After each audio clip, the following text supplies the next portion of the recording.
today, especially after getting down in the first half. I thought we had a big-time response, how we closed the half at under 6 minutes of the first half with how we started defending. We were able to close the gap and get it to 3. Then in the second half, I thought we defended at a very high level, and that got our offense going. We were able to make some shots. I thought we lost a little bit of confidence. I thought we were struggling with a little bit of confidence coming into the game. And then the fact in the first half that we couldn't make a shot, I thought that knocked us back. And they went on that run that really knocked us back, but really proud of how we responded. And guys stepped up, guys from the bench, one beside me, really came in and gave us a jolt. John came in and gave us a jolt. And we're going to need that from everyone as we go forward. So proud of the win. They start to come pretty quickly right now, so we'll have a day to recover tomorrow and get back at it on Tuesday. Nike, what was said in the locker room at halftime? Obviously, you guys couldn't have been happy with what the score was and everything. With all the different veterans in your locker room, who was someone that spoke up and kind of got you guys on the same page? I would say all of our guys. We all just talking and trying to figure out what's best for us and what can we do to execute better and defend better. So that's what it is. All of us was talking it up and just trying to figure it out. I mean, just for you to have this type of game, I think, correct me if I'm wrong, I don't think you scored against VCU. To just have this type of performance after, earlier games where you were struggling to find a rhythm offensively, how big is that for your personal confidence, to just get going and have a big impact in a win like this? It's good, but I'm looking at the next game. That game over with now. I'm just getting ready for Tuesday. Feel good to throw down that dunk at the end there? Yeah, it felt good for sure. Yeah. Definitely. Mikey, how do you think the tone changed in that second half? I mean, Coach just mentioned it there about the response and how you guys regrouped at halftime. I mean, how do you collect all that together after the half you had and then go back and give that response? I would say our defense and our communication. Just our defense and our talk. It got better the second half, and that's how we came up with more stops and we were able to turn that defense into offense. After they went up by 12, Nike, I think Blake backed a guy down and put up a shot, and him and John both had and ones in that stretch. You guys went on a 12-4 run, 10.5. Did you get some energy out of Blake and John the way they I think they each had 5 points over those last few minutes there? For sure, definitely. They big-time players, big physical guys, and they both can do that at a high level. So it was definitely a spark for our offense and a spark for our team and our energy for sure. Thank you. Jeff always talks about how important talk is and communication. Would it be revealing too much if you told us what exactly you guys talk about when you huddle out there? We talk about everything, really just gelling and talking about our defense, but we keep that in the team and we just figure it out. So I figured you might. Nike, you're a guy who's played a lot of college basketball. What can you learn from a game like this where, didn't play great in the first half, but you're able to rally? What can a team take away from something like this win? You can't give in. You got to play a whole 40 minutes. It's 4-minute wars, 10 of them. So we just look at it like that, and we just attack each 4 minutes as best as we can. Nike, I mean, there was a stretch there in the second half, just trying to look it up, where 11 of 12 shooting, the team had 8 of those were 3-pointers. Now, besides obviously hitting, almost 100% of your shots, what was going right for you guys during that stretch? Just our energy increased, our communication increased, and guys get more confident. First half they wasn't going down it like we wanted it, but we know we got confident guys on this team that can all shoot the ball at a high level. So we just continue to trust each other and continue to find each other and put each other in good positions to be able to get our shots up. How important of a stretch like that, where you're seemingly making every single shot that you guys take, following a first half we may not have been too happy with your performance? I think it was big. It just showed us that at any moment we can get hot.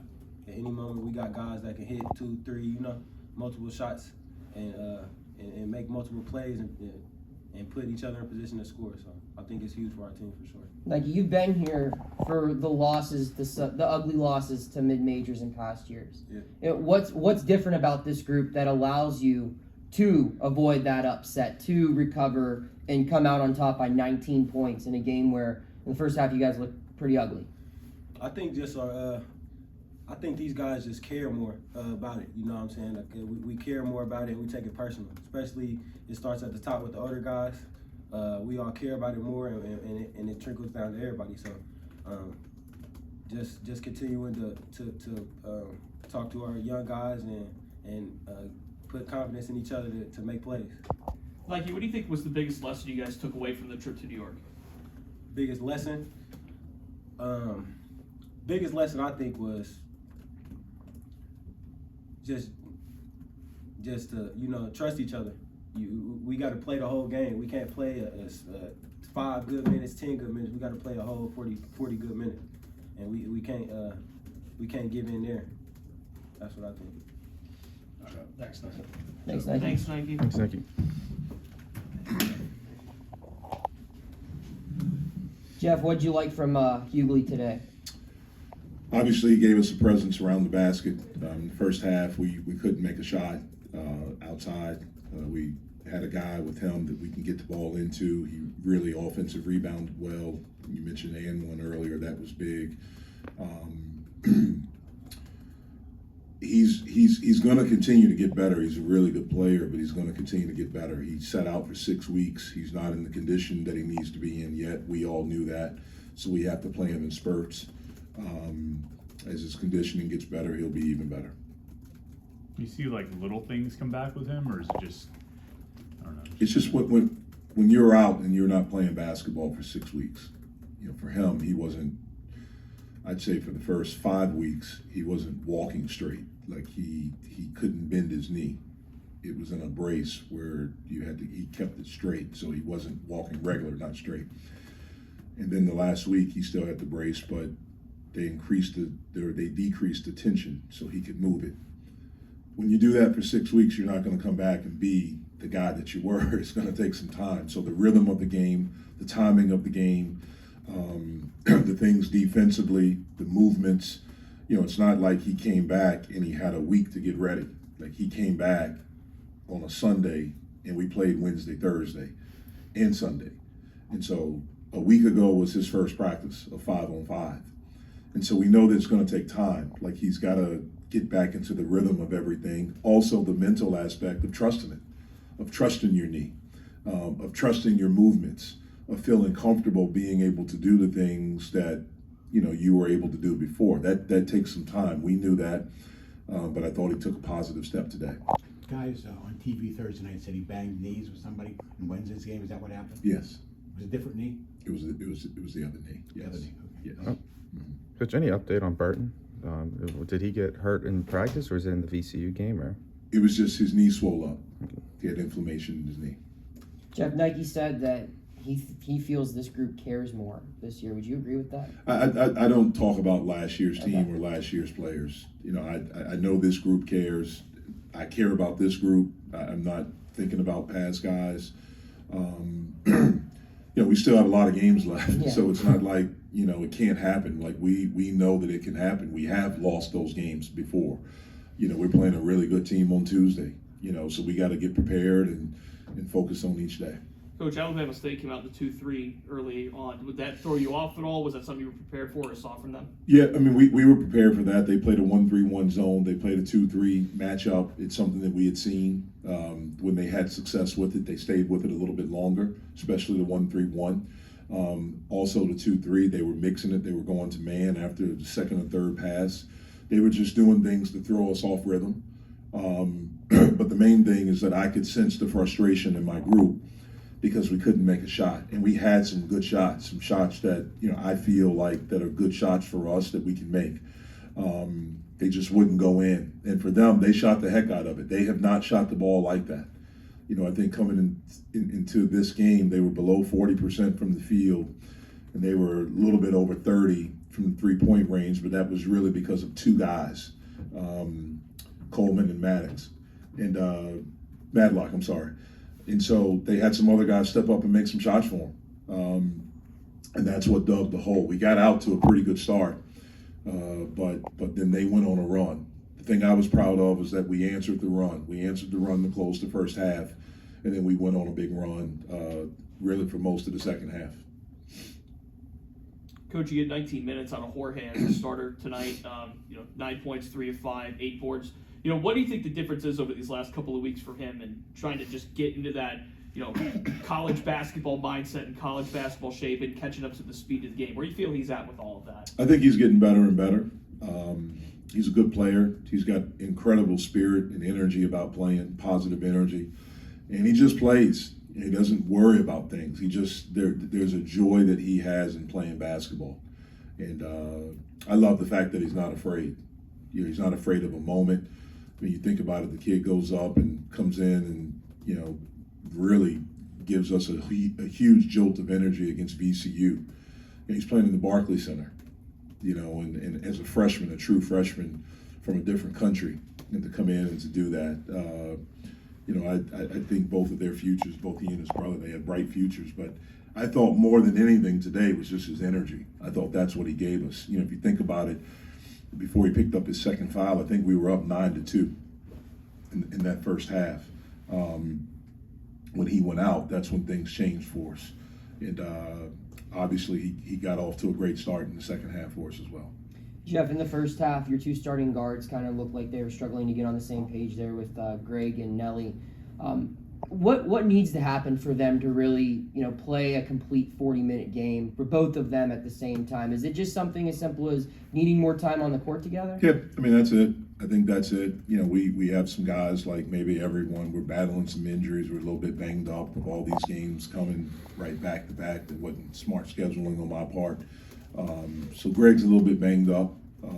Hopefully we can get him healthier as we go forward. To go, back to that stretch you're seeing that's Nike about the 11 of 12, 8 of 9.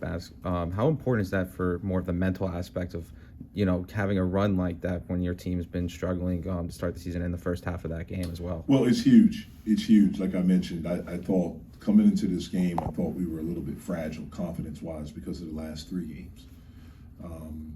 We got beat pretty good in 2 of them. And then we had an opportunity. We just couldn't finish the last 2 minutes of the last game. That does something to your psyche. We as a staff tried to be upbeat and positive with them. But as a player, you feel it. And then when you come out, we got off to a good start, but then we couldn't put the ball in the basket. You start to get tight. You start to panic. You start to overthink. At times you can get a little bit afraid. And then when you have a team that's playing with house money, like they are, they don't have that. There's no expectations. And so, I thought the way we closed the first half was huge because we were able to string together some stops and get it to where it was somewhat manageable, going into halftime. And at halftime, all we talked about was we got to continue to defend like we did the last 5.5 minutes, I think is what it was. We'll make shots, but stop taking shots where it's like the weight of the world is on your shoulders. Like, they're my shots. Just shoot them. As long as it's a good shot, I'm cool with it. You got to live with the result, but shoot them with confidence. I could see that we were hoping instead of just shooting. And I've said all year, I think we're a good shooting team. We haven't since the first game, but that's something I think that we'll continue to get better with. How do you coach? Go ahead. No, go ahead. How do you coach that up in practice? The difference between shooting with confidence and shooting with hope that it goes in. How do you do that in a Tuesday practice? I think it's easier in practice. Yeah. It's when you get to a game. Practice is different because you're just practicing. Like, we make a lot of shots in practice and we shoot a lot of them. But when you have someone like really guarding you, an opponent, that's really guarding you, that's coming after you, when you have the lights on, you have people in the stands, when you have, there's a different type of pressure that the game brings, that games bring that practice doesn't. This is like a bigger picture basketball question. And after your first win, you mentioned that you were really happy with having 21 assists on 26 field goals. And you said that's kind of like where you like to see your group. So what's a successful figure for that metric? What's a successful percentage that you look for every game? Is it 80%? Is that something you look to consider? Or I'm not into the analytic or percentage stuff like that. I just want us to get good shots. Okay. And normally, what I said in the first game was that's who we had been. up until that point, if you look at our stuff, and we graded our stuff in practice, after every practice, we had a lot of assists compared to field goals. Like it was, so that first game was like that. I don't know what it'll be going into each game. I don't have a thing in my mind where it's 80% or 70%. I just want us to get good shots. I want us to move the basketball. I think the ball has energy. It'll find the right guy. If we're moving it, if we're cutting hard, if we're executing, if we get clean looks, I think, we'll make a lot of them. Any update on Will? Will probably miss the year. He's going to have surgery on his toe. He tried yesterday in practice, but most likely it's going to be he's going to miss the season. You said he has to have surgery? Yeah. I wanted to ask you, just their coach was talking about the HBCU life and what it's like to be a team like them. He said they might not play a home game until January this season. For coaches on this side of it, Pitt, Duke, Oklahoma, is there a certain level of respect for just the grind the coaches and players? Yeah, I mean, I've always had it. That's where my dad came from. That's where my father coached. My dad coached at 2 HBCUs, Division II, Fayetteville State, which is his alma mater, and then at North Carolina A&T. So I understand the grind. I've always respected it. For them, a lot of times when you're at those schools, you have to bring in money. And so you go around. Like they did a West Coast thing. They were out there. They're here. They played Duquesne. I think they played someone in Ohio right after that. And so they're doing that to generate money, for their program. So I have a lot of respect. I've said it again. I've said it before. I have respect for coaching, period. It's a hard profession. It's difficult. I've always, any coach, women's coach, field hockey, whatever it is, because it's difficult. There's joy in it, but it's also difficult. The grind is real, no matter where you are. It's just a different type of grind. But what they have to go through with all the travel, not playing home games, for them, all of this stuff is just experience. That's what it normally is. They understand when you're at that level a little bit. When I was at VCU was a little bit like that when I first got the job there, where you could be really good. The only thing that mattered was those 3 games in March, your conference tournament. That's what mattered. It wasn't until my last year at VCU when that changed. That's when George Mason got the at-large bid and became a Final Four team. But it's a different type of grind wherever you are, and I respect it. Coach. Yeah. What's the next? Just to go back to Hughley, what's the next step for him? I mean, you mentioned just started practicing, he had to trust the knee. What's the next step to where he's ready to be back in the starting lineup and be a force in conference season? Yeah, well, it's just time. It's just time. I mean, he started when we played Michigan.